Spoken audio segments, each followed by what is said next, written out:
This is Cast of Wonders, the fiction podcast for young adults featuring stories of the fantastic. Welcome. Episode 130 for July 27th, 2014. This week, our story is The Phobos Monolith by Preston Dennett. Preston has worked as a carpet cleaner, a fast food worker, data entry clerk, bookkeeper, landscaper, singer, actor, writer, radio host, television consultant, teacher, UFO researcher, ghost hunter, and more. But he says his true love has always been speculative fiction, and he's decided to see if he could make his dream of becoming an SF writer come true. The result has been a string of sales, with stories appearing or forthcoming in lots of places, including Andromeda Spaceway's In-Flight magazine, Perihelion, Black Treacle, and several other venues. He's also earned 8 honorable mentions in the Writers of the Future contest. He currently resides in Reseda, California, where he spends his days looking for new ways to pay his bills, and his nights exploring the farthest edges of the universe. Preston has several short stories about to be published in different magazines, and a pair of books about UFOs forthcoming from Schiffer Publishing. You can learn more about his work at his website, which we'll link for you in the show notes. Your narrator is Amy Robinson.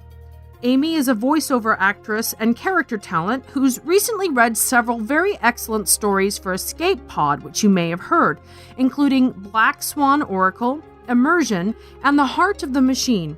We've got her contact details for you as well, including Twitter and Facebook, in the show notes. And now, we've a tale to tell.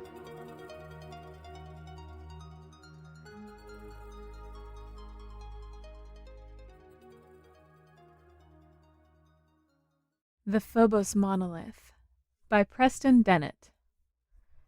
True to her nature, Vajia ran without fear or caution across the Martian landscape. She leaped in huge, graceful arcs that any dancer would envy. Naira did her best to keep up, but because of legs, she quickly fell behind. How she wished she could rid herself of the cursed robo-walker that encased her legs, so she could run like Vajia. Her sister's body was strong and healthy. Naira, unfortunately, wasn't as lucky. It was a miracle that their parents had even let them outside, considering how protective they were. "Hurry up, Naira!" Vajia yelled. "Wait till you see! It's just a little farther!" Naira huffed along at a steady pace. Vajia wanted to show her a patch of crystals she had found. They would, Vajia said, make a nice addition to their collection. Seeing that Naira was catching up, Vajia turned and began running again. Naira watched as her sister soared upwards. Then she landed and disappeared into the ground. A small puff of dust geysered upwards and settled instantly. "Vajia!" Naira increased her pace and knelt down where her sister had disappeared. There it was. A small black hole in the ground, just large enough to swallow Vajia. Naira carefully knelt down and stuck her head in the entrance. "Vajia! Vajia!" "Don't worry, I'm fine," Vajia shouted. Her thin, reedy voice was barely audible in the thin air. "But you better come down here and see this." "See what? Are you hurt? Are you stuck? I'll go get help." "No, I'm fine. Just come down here, now." Naira looked at the little hole. Was her sister crazy? Go in there? It looked dangerous. And what about her legs? What if she couldn't get out? Vajia had always been braver than her. Naira looked behind her. The landscape around them was mostly desert. Not a house or structure was in sight. Only rocks and hills and more rocks. Her parents, she knew, would not want them to explore any Martian caves. Not in this cold weather. And they were pretty far already. "Come on!" Vajia shouted. "You're not going to believe it!" Hearing the urgency in her sister's voice, Naira climbed carefully down inside the hole. Despite her caution, her feet slipped from beneath her and she slid down the shaft and into what appeared to be a small cavern. Vajia stood at the far end, shining her flashlight on the wall. Naira stood up and gasped. Oh my God! What is it? The cave wall was covered with weird writing. Could it be? Vajia whirled around and smiled. Can you believe it? We found a site. It's a Martian script. Are you sure? Naira stared in disbelief. She crept forward slowly, as if hurrying might make the incredible view before her disappear. Could they really have found actual Martian ruins? Because of the recent upsurge in the Martian population, many new sites were being discovered. But never in a million years did Naira imagine they would find one themselves. And this looked like a big one. Writing was so rare. Almost nothing was known about Martian history. Everything had been pieced together from old archaeological sites like this one. A quick glance around the cave showed that it was empty. No artifacts. Too bad. But still, the writing looked amazing. If it really was Martian script, it had to be at least 150,000 years old. Incredibly, except for a thin sheen of frozen red dust, it looked brand new. The more she scraped away the dust, Naira saw that there wasn't much writing. Instead, most of the carving appeared to be a map. What's it say? Vajia asked. Can you read it? I don't know, said Naira, brushing away the icy dust. Give me a second, and hold the light still. They were both obsessed with the early Martians, but only Naira had taken the time to actually learn the Martian language, one of the benefits of her weak constitution. As a result, she was now something of an expert. When they got older, both she and Vajia planned to get degrees in Martian history. They spent so much time in the Martian Face Museum and the Great Pyramids that all the workers there knew them by name. And now, by pure chance, they had stumbled upon an actual site. And best of all, nobody had been here yet. They were the first. Naira's heart beat wildly as she began to translate the familiar symbols. She began laughing. She could actually read it. Unfortunately, much of the stone had flaked away and taken the writing with it. I think they're instructions, Naira said. It says something about keys. Just read it out loud. I'm trying. It says, the little sister is the way home. Little sister? Cried Vajia. That's the Martian name for the moon, isn't it?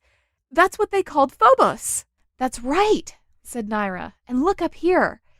It's a map, I think. She pointed to a carving of what was apparently a representation of Mars and its two moons, Phobos and Deimos. This is Phobos. What else does it say? Something about keys. I can't read it. Hey, you know what that looks like? Said Vajia, pointing toward a symbol on the wall. The Martian rods. That's weird. Naira looked at the symbol that Vajia indicated. At first, she had thought it was a letter or something. Now there was no doubt. It was a Martian rod. She could see the familiar markings on either end. The rods were one of the rarest of the Martian artifacts. They were about 1 foot long, bright silver in color, and made of a complex mixture of rare metals. Naira tried to recall them: iridium, magnesium, some silver, and other metals. Nobody had been able to discover what they were used for. The theories were many. Some sort of currency, decorative sculptures, religious items. Naira didn't think any of these were correct. To her, it was obvious that rods had some technological use. Something that had so many rare metals in it had to have purpose other than decoration. Then she saw it, on the wall. A carving of one of the Martian ships. She recognized it immediately. It looked exactly like the hundreds of ships that had been found parked inside Phobos. Now only a few were left there for tourists to view. The rest had been taken to various scientific labs in an attempt to learn how they work. Nobody had been able to figure them out, and the ships remained unused. In a way, she was glad the scientists hadn't been able to solve the mystery, but a part of her also found it incredibly annoying. Now, staring at the cave wall, Naira saw the answer right in front of her. Next to one of the ships was a carving of a Martian rod, and right below it was the word key. She reached out and wiped the wall next to it. There was more. Oh, God! There was another drawing of a ship. Only this one showed one of the Martian rods being placed inside it. The Martian rods were keys. They were the secret to operating the ship. Naira was sure of it. She turned to her sister.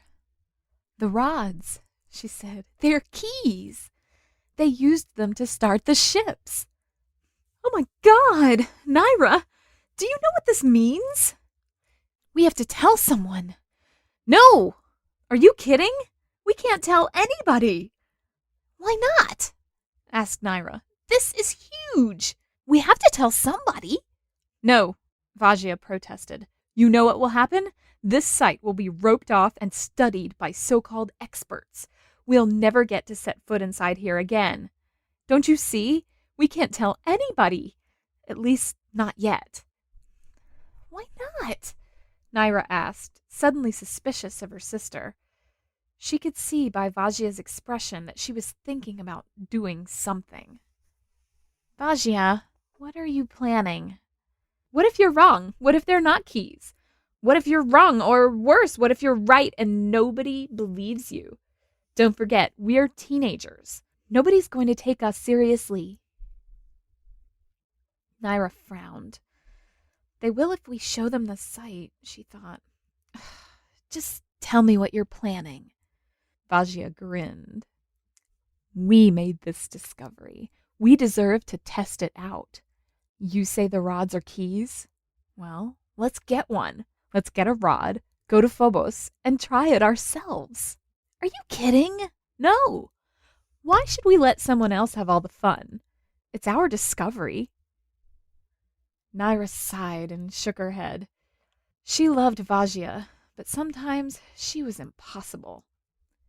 "We can't. First of all, how are we going to get a hold of our own rod? They're not exactly free, you know." Vajia thought for a second. Her face lit up. "We could sell our crystal collection. And I just found a bunch more. It's perfect timing. It's a sign. We have to go." Naira rolled her eyes. "Be serious. Even if we could get a rod, Mom and Dad would never let us go." "Oh, I can handle them. No problem. Come on, Naira. This is a 1 in a million chance. We can't pass this up. Please." Vajia put her hands together and pleaded with her eyes. Naira started to laugh. Vajia was such a troublemaker, and God help her, Naira loved it. Between the two of them, they were always up to something. But this? If they pulled it off, it would be the biggest thing they've ever done. Or it could easily be the stupidest. How could she say no to her twin? That was their golden rule. They supported each other no matter what. "I'm probably going to regret this." "Don't worry, it'll be amazing. You'll see." "Sorry, girls," said Corta. "It's a beautiful collection, but it's not enough to purchase a rod. I can get you an authentic replica, though. You won't be able to tell the difference." They stood inside the gem store, which, along with hundreds of other stores, was located in one of the Martian pyramids. They had hoped to sell the crystals and buy a rod, but apparently they were too expensive. Now Vajia began removing the crystals angrily. Naira didn't try to stop her. She learned long ago when Vajia was angry, it was best to just get out of her way and let her be angry. She turned to Corta. "No, it has to be real. Maybe we could just rent one." Corta was an old man and had often told Naira and Vajia stories about what Mars was like when he was a kid. He laughed and shook his head and began another story. "When I was a kid, you could buy a rod for 20 creds. If I had any idea they would be selling for 100 times that now, I'd have bought a lot more of them. What on Mars do you want a rod for?" Naira stuttered. Vajia jumped in. "We're doing an experiment." "Vajia!" For school, Vajia explained, glaring at Naira and then turning back to Korta. And it has to be authentic. But what are you going to do with it? Korta narrowed his eyes at them. Nothing, said Vajia. We're just going to study it and try to figure out what it was used for. You know, go over the various theories about what they are. Korta didn't look convinced. Well, I'm not sure what you're up to, but I'll tell you what. I'll let you two borrow a rod, but only on the condition that you don't hurt it. And as soon as you're done with it, you bring it back. Yes, of course, they chorused. We'll take perfect care of it, Naira added. Okay. Korta reached down behind the counter and handed Vazia the rod. I know you girls are up to something. Please be careful.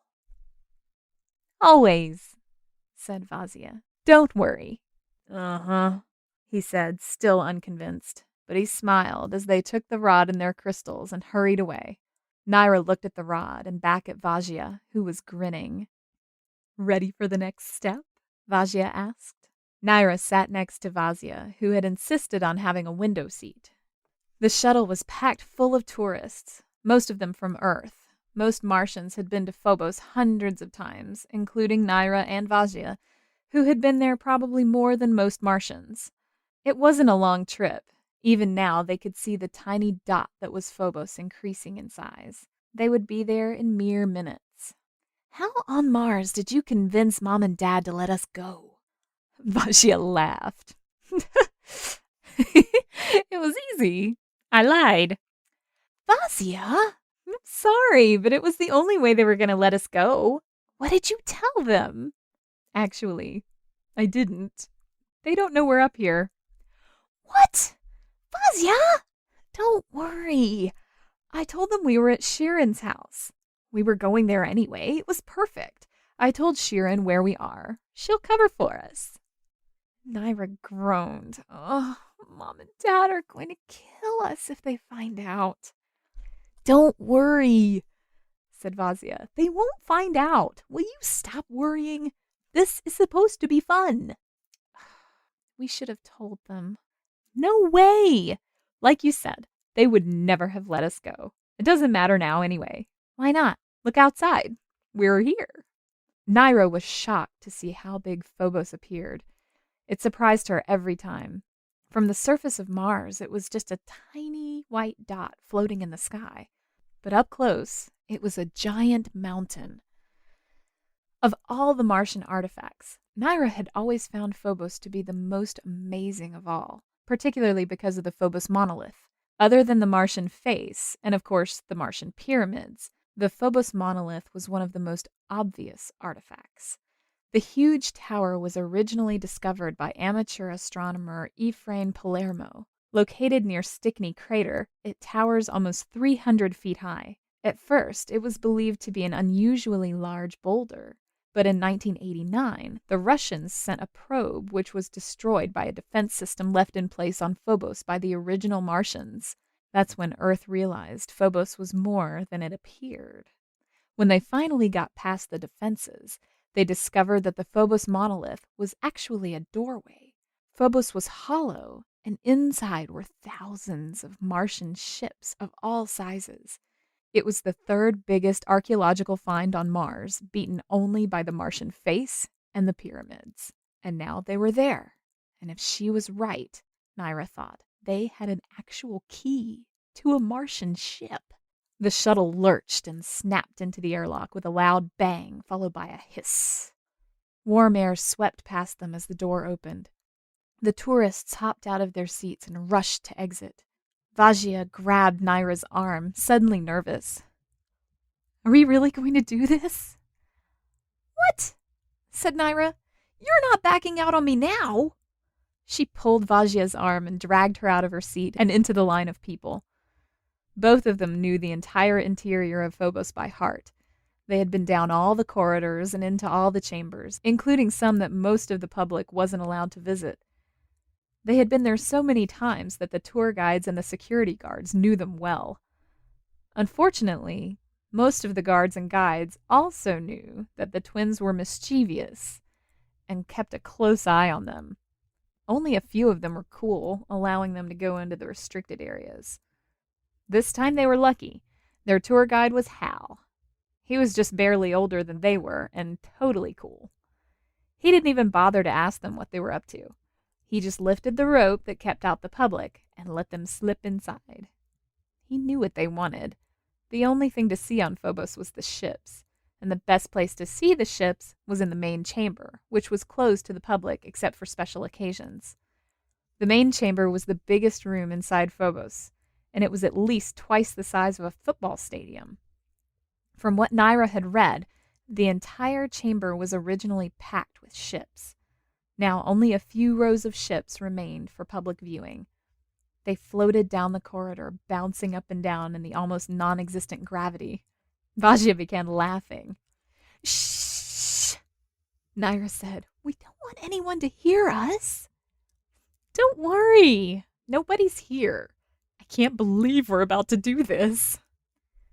Hey, it was your idea. I know, Vajia said. But you're the one who actually figured it out. Well, you're the one who discovered the site in the first place. Yeah, but only because you wanted me to show you the crystal patch. It doesn't matter. Here, said Vajia, pulling out the rod. You take it.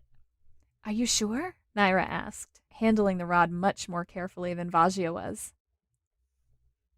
Yes, she said. Take it. You know what to do with it. I don't know. We'll see.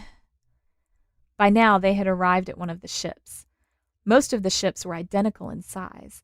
There were a few larger ones, but the rest were small 6-person vehicles, about as large as one of the little Martian vans which clogged the highways. The ships were shiny silver in color and beautiful. Whoever designed them, Naira had long ago decided, they worked hard to make sure that they looked good. To her, the ships were works of art. Naira had always talked about how cool they were. Vajia, on the other hand, was more interested in what they could do. There it is, said Naira. On the dashboard of each of the craft was an indentation. This was where the map had said to put the rod. Now that the ship was in front of her, she could see why nobody had figured it out before. Who would have thought to place the rod there? There was no way to know that it belonged there, other than the fact that it would fit perfectly. That was, assuming it even worked, she thought.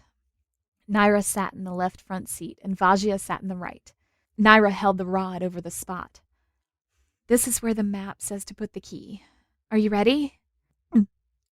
Vajia gulped and laughed nervously. I'm ready if you are. Okay then, here goes. Naira set the rod into the slot, then leaned back and held her breath. They waited. Nothing's happening, said Naira. She couldn't understand it. She had been so sure.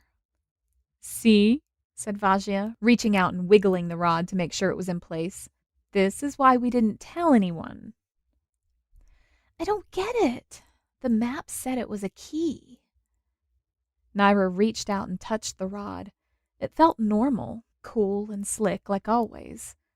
She felt confusion sweep over her. It couldn't be a coincidence that the rod fit so snugly into that slot, exactly like the map had said. Why wasn't anything happening? The seconds ticked past, and still nothing. Well, we tried, said Vajia. I guess we were wrong. It was nice of Vajia to say we. Naira felt like screaming. How could she have been so stupid to think that she could figure out the ships where so many other people before her had failed? She closed her eyes and tried to think of good excuses to tell their parents when they got home. The way things were going, the chances were they were going to get caught anyway. If they caught the next shuttle, maybe they could make it back to Mars and Sharon's house without them knowing. Maybe, if they were lucky. Why had she listened to Vajia? Now she felt so embarrassed. She just wanted to leave and get out of there. Naira? Whispered Vajia. I think something's happening. Is it my imagination, or is the ship beginning to glow? What? Naira opened her eyes. The chamber was already dimly lit in such a way that the shiny mirror surface of the ship seemed to catch the light. But as she looked, Naira wondered if her sister was right. The ship certainly looked like it was glowing. Look! Suddenly behind them, a dome was coming out of the back covering over the top of the ship. At the same time, the rod turned bright blue and the ship began to buzz loudly. Both of the twins screamed in fear when, without warning, the ship rose into the air and began to glide across the room. Oh my god! Oh my god! We did it! Vajia howled. We did it! We're moving, Naira! Look, we're moving! I can see that, she said. Even now, the ship was increasing in speed. Naira felt a wave of fear. Where was it taking them? How are they supposed to control the ship? She couldn't see any controls at all. Look, Vajia said. A door! It's opening! Sure enough, a door on the wall of the chamber was spiraling open and they were heading straight for it. The ship began to gather speed. Oh no! Screamed Naira. What are we going to do? Hold on, said Vajia. Both girls screamed with a mixture of fear and excitement as the ship suddenly pulsed in speed and whizzed down the corridor so fast the walls became a blur. Weird, thought Naira. It didn't even feel like they were actually moving. Suddenly they popped outside of Phobos, right next to one of the tour shuttles filled with tourists. She could see the faces of the pilots and the tourists. All of them were wide-eyed, with their mouths open, staring with utter disbelief.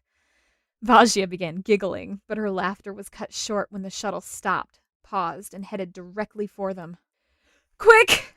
Shouted Vajia. Do something! They're coming! Make it go! How? Do you see any controls? The rod was still glowing a bright blue. It was almost too bright to look at. Vajia reached out for it. Don't touch that! Are you crazy? We have to do something! The shuttle was getting closer, and right behind it Naira saw was the patrol ship. Already its red and blue lights were blazing. They were caught. She knew this would happen. There was no way they were going to get away with something like this. How she wished she were back at Mars now instead of next to Phobos, back at their house with Mom and Dad, as if none of this had ever happened. There was a sudden blink, and they were there. What just happened? Vajia screamed. Where are we? Naira looked down in disbelief. Their house was right below them. She had moved the ship just by thinking about it. That's how the ships are controlled. She realized the power of thought. Huh? It's our house! Vajia screamed. Oh my god! You did it! How? I don't know. I just thought it. All you have to do is think where you want to go, and it will take you there. Are you sure? It took us here, didn't it? Oh no. Don't look now, Naira, but Mom and Dad are looking up at us. Quick, take us out of here. Naira peered downwards. Like Vajia said, their parents stood on the doorstep and were looking up. Even now she saw their scared faces. Their father was running inside, no doubt, to call the police. Naira didn't hesitate. With all her might, she wished that she was over at the archaeological site where this whole adventure had begun. In less than a second, they were there. As they hovered there, Naira felt a strange sensation. She felt almost as if she and the ship were connected, like it was part of her body, and she could make it do whatever she wanted. She felt a sudden urge to take the ship soaring up into outer space, maybe go to Earth or out to the belt even. Instead, she took a deep breath and lowered the ship expertly to the ground.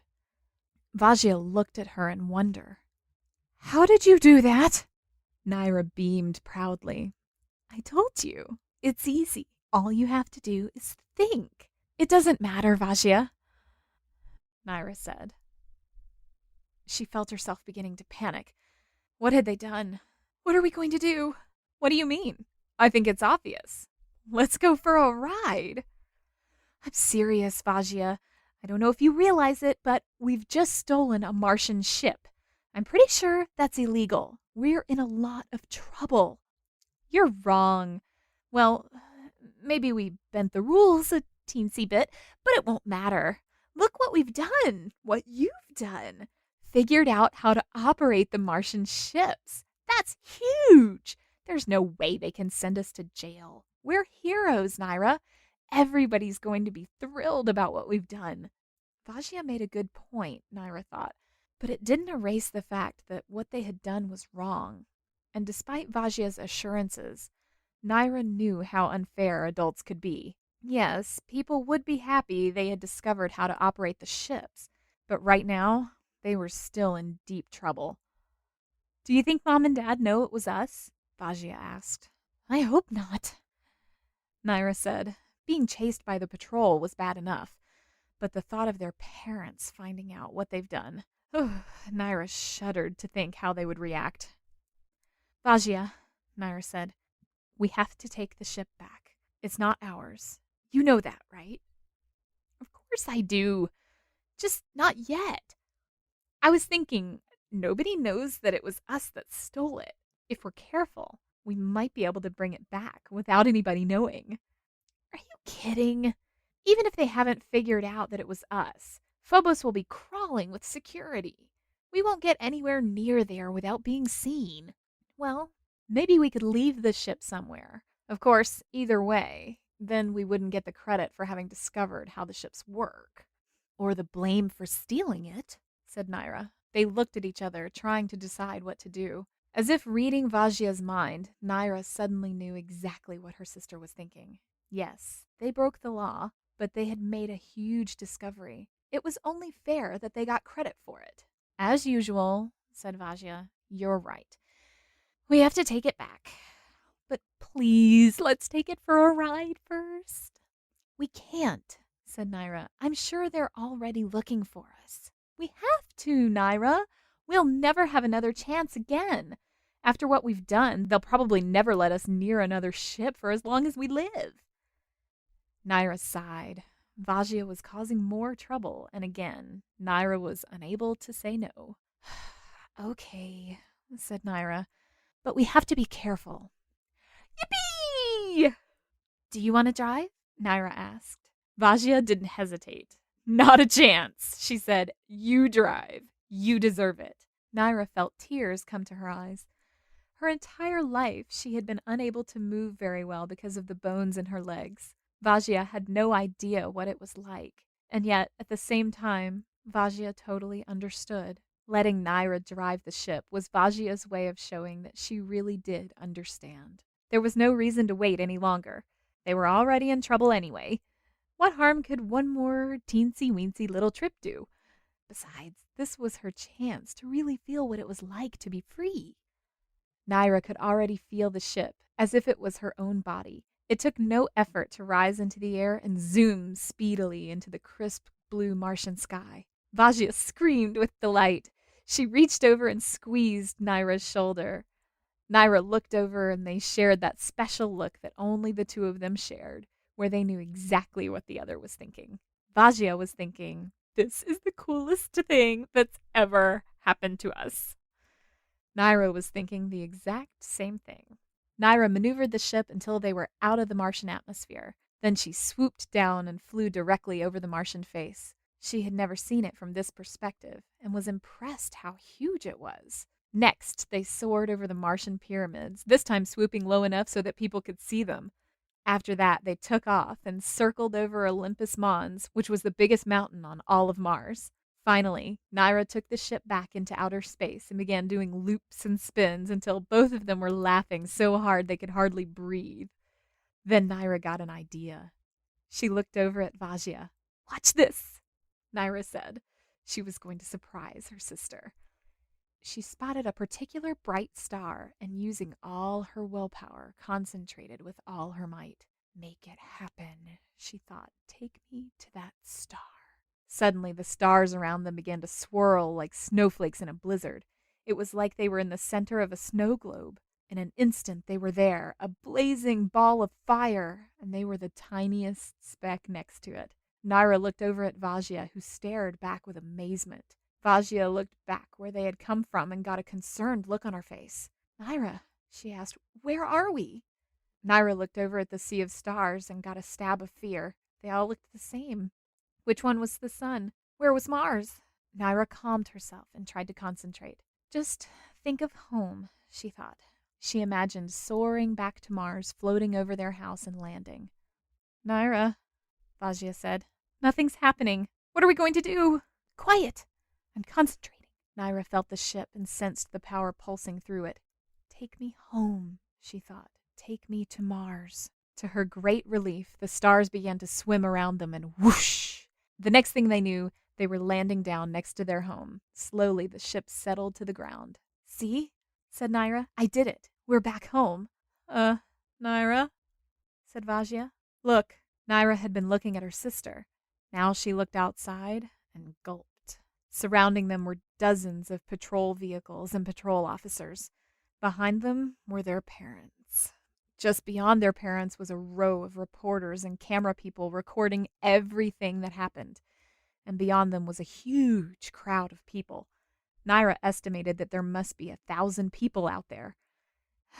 And they had to deal with every single one of them. Naira gulped. So many people. And they were all looking at her and Vajia. Well, said Vajia, you ready for this? No, said Naira, but what choice do we have? None, said Vajia. And she opened the door to the roaring crowd. Vajia stood next to Naira behind the fence surrounding the Martian ruins that they had found several weeks ago. Told you, said Vajia, locked out of our own sight. Well, we don't own it, said Naira. You know what I mean. Naira nodded. It was unfair. Just as Vajia had predicted, they were no longer able to access the site that they had discovered. And, just as Naira predicted, the Martian police had arrested them for stealing one of the ships. What neither of them had predicted, however, was the public outpouring of support.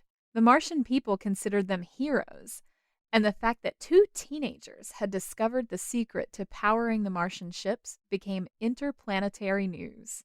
Even Earth was talking about it. At first, the police had tried to press charges, but the public outcry was so loud that the police released them almost immediately. But not before each of them was questioned extensively by one official after another, each of whom wanted to know exactly what had happened and how they had figured out the secret to the Martian ships. Naira was exhausted by the time the questions were done. The part she had dreaded most, however, was dealing with their parents. When they finally returned back home, their mom and dad first gave them great big hugs and told them how glad they were that Naira and Vajia were okay. Then, their parents promptly grounded them. Fortunately, that didn't last too long. Everybody in their neighborhood wanted to hear the story firsthand. And then, there were requests for interviews. Now, 3 months later, the furor was finally dying down. Vajia reached out and knocked against the fence that separated them from their discovery. Well, at least we got to ride in one of the ships, said Naira. Nobody can take that away from us. Vajia nodded. It was worth it, don't you think? Naira remembered the thrill of flying over the Martian landscape, of traveling all the way to another star. Yes, she said, it was definitely worth it.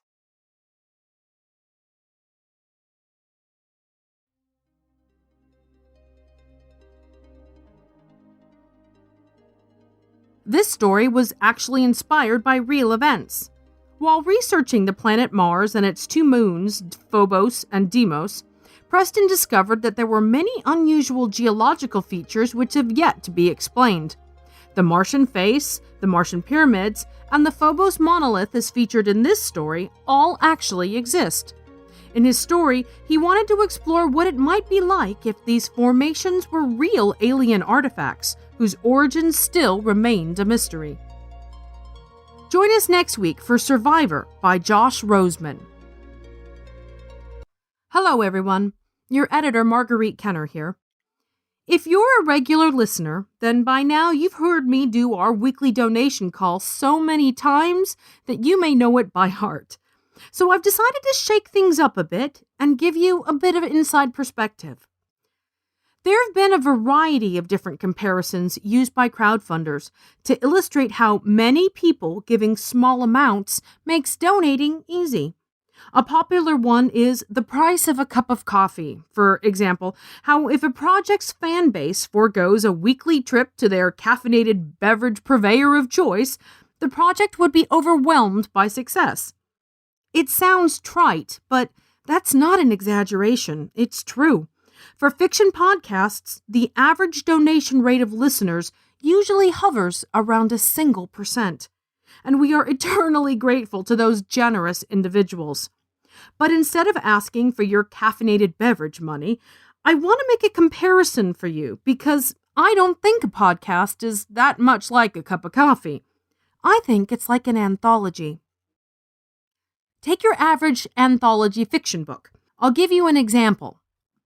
My latest was Rogues by George R.R. Martin, which I bought for the Patrick Rothfuss short story about the character Bast. The book contains 21 stories and costs between $8.50 and £25. That's $13 and $40, depending on which version you went for, the ebook, the hardcover, or even the audio version. Another way to look at it was I was willing to pay that money for a single story I knew I'd like. And if I read the rest of the stories, and like even just a couple of them, I'm getting extra value for my money. Podcasts are the same. Every week you might discover something new and wonderful, a new character that resonates with you, an idea or a perspective you've never encountered before, or an author whose style you like, and it drives you to look up more of their work and buy it. That chance of something more is what keeps me listening to podcasts and reading anthologies, and it's worth every penny. If I've convinced you, then please consider using the PayPal donations on our site. If PayPal doesn't work for you, then let us know. We're looking into Patreon and a few other support models. And there are lots of non-financial ways that you can support us as well. Leave us and this story a review on iTunes or our Facebook page, and share the episode with others. You can find us on Twitter, too. We're at Cast of Wonders. 100% of our donations go to cover our bandwidth costs and to purchase stories to keep bringing you the best in audio fiction for young adults week after week. Every little bit helps, and you have our heartfelt thanks. Cast of Wonders is a production of Wolfsbane Publishing and is brought to you by the creative team of Barry J. Northern, our publisher and artist, Alan Sale, our audio producer, and I remain, as always, your humble editor and host, Marguerite Kenner.